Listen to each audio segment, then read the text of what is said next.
Charles Spencer Chaplin का जन्म 16 अप्रैल 1879 में लंदन में हुआ। उनकी मां हेना चैपलिन एक अभिनेत्री थी और सिंगर भी थी और उनके पिता एक अभिनेता थे। चैपलिन का बचपन बहुत ही गरीबी और मुश्किलों भरा रहा। उनकी माता पिता में अनबन होने के कारण दोनों अलग अलग रहने लगे। चैपलिन अपनी मां और भाई सिडनी के साथ रहने लगे, लेकिन पिता से अलग होने के बाद उनके पास कोई कमाई का जरिया नहीं था और उनके पिता भी उन्हें कुछ भी फाइनेंशियल सपोर्ट नहीं करते थे। अंत में उन्हें एक वर्क हाउस में रहना पड़ा, जहां किसी तरह उनकी जिंदगी चल रही थी। इसके बाद जो हुआ वो और भी खराब था।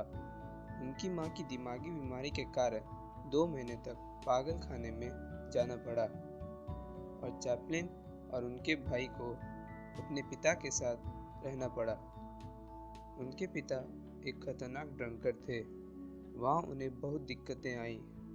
2 साल बाद उनके पिता की लिवर में प्रॉब्लम के कारण मौत हो गई। कुछ महीनों बाद उनकी माँ ठीक होकर वापस आई, लेकिन फिर से बीमारी के हावी हो जाने के कारण उन्हें वापस पागल खाने में जाना पड़ा। चैपलिन को कई दिनों तक अकेला रहना पड़ा। बाद में उनकी मां की भी मौत हो गई, लेकिन इतनी मुश्किलों के बावजूद चैपलिन ने कभी हार नहीं मानी। जब चैपलिन की मां दिमागी बीमारी से लड़ रही थी, तो चैपलिन ने स्टेज पर परफॉर्मेंस देना शुरू किया। अपनी मां के प्रोत्साहन से उनका मनोबल काफ़ी बढ़ा। 13 साल की उम्र में उन्होंने स्कूल जाना पूरी तरीके से बंद कर दिया था और अपनी एक्टिंग को एम बनाकर मेहनत करने लगे, जिसके कारण उन्हें लंदन से एक थिएट्रिकल एजेंसी से बुलावा आया और उन्हें एक शो में न्यूज़ बॉय का काम मिला। वह शो फ्लॉप रहा, लेकिन चार्ली के किरदार को लोगों की काफ़ी सराहना मिली।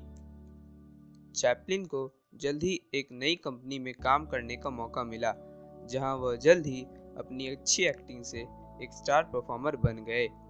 वर्ष 1913 में अपने एक अमेरिकन टूर पे चैपलिन को न्यूयॉर्क मोशन पिक्चर कंपनी ने इनवाइट किया।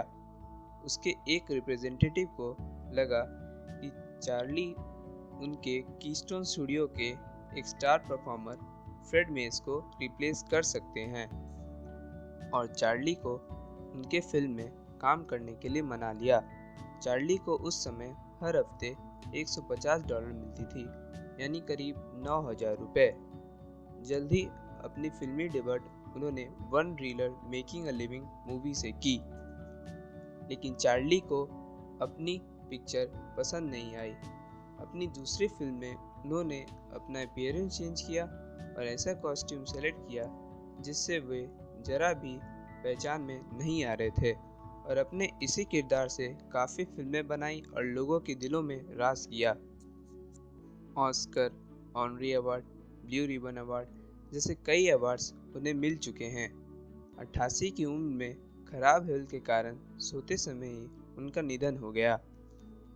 दोस्तों, आज भले ही चार्ली चैपलिन हमारे बीच में नहीं है, लेकिन उनकी ज़िंदगी काफ़ी प्रेरणादायक है और आज भी उनके अभिनय से आज की पीढ़ी भी आनंदित होती है और आज भी कई कलाकार उनकी नकल करते हैं। दोस्तों, वीडियो देखने के लिए बहुत बहुत शुक्रिया।